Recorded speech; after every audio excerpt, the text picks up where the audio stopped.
Today we speaking from Bangladesh. Israel, don't forget our history. We are Muslim. Don't forget our history. We are follower of Muhammad bin Qasim. We are follower of Sultan Mahmud Ghaznavi. We are follower of Khalid bin Walid. We are follower of Hazrat Ali radiallahu ta'ala anhu. We are soldier of our dear Prophet Udur Muhammad sallallahu alayhi wasallam. We are servant of Allah. If we want, we can destroy Israel, and very soon we will remove Israel from this world map. আজকে বাংলার জমিন থেকে আমরা ঘোষণা দিচ্ছি, Israel ভুলে যাস না, আমরা মুসলমান। আমাদের ইতিহাস সালাউদ্দিন আইয়ুবের ইতিহাস, আমাদের ইতিহাস খালেদ বিন ওয়ালিদের ইতিহাস। আমরা আমাদের প্রিয় নবী মুহাম্মদ সাল্লাল্লাহু আলাইহি ওয়াসাল্লামের উম্মত, আমরা আল্লাহর বান্দা। আমরা চাইলে ইসরায়েলকে ধ্বংস করে দিতে পারি এবং অতি শীঘ্রই এই পৃথিবীর জমিনে, এই পৃথিবীর মানচিত্রে ইসরায়েল নামের কোন রাষ্ট্র থাকবে না।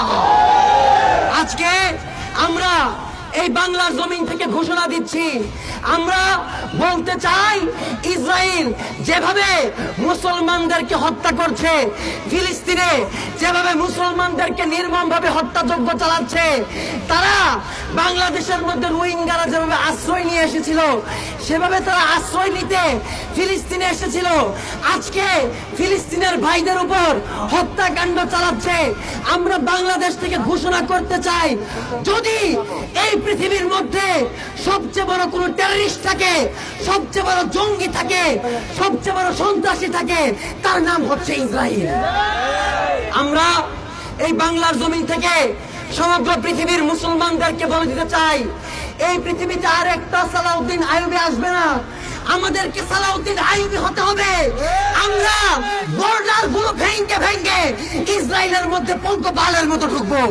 আমরা আমাদের পাখির মতো ইসরায়েলের উপর হামলা করব।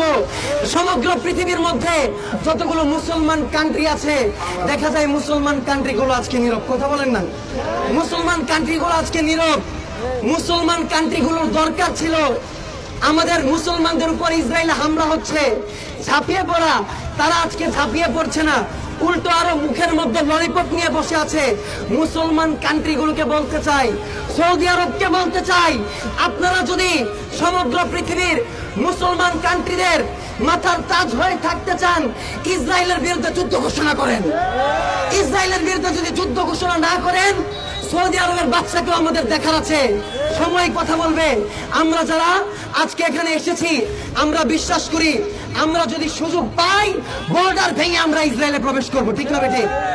যারা যারা যদি সুযোগ পান ইসরায়েলে গিয়ে আল্লাহর রাস্তায় শহীদ হতে চান, তারা আমার সাথে সাথে বলবেন, we with Palestine, we with Palestine, we with Palestine, we from Bangladesh, we from Bangladesh, remove Israel, remove Israel, remove Israel, remove Israel, remove Israel, remove Israel.